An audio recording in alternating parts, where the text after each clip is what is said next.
mən də gəl soya gəlim. Ya sən İslamı qəbul elə mənim dinimə gəl, ya da təlim elə məsləmi soya ilə mayamanım.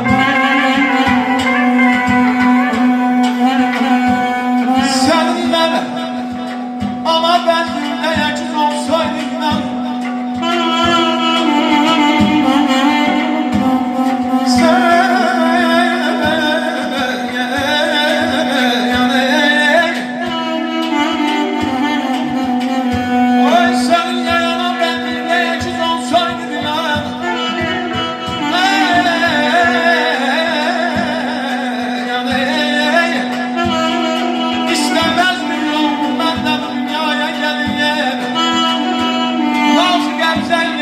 halımı bir hal elədi.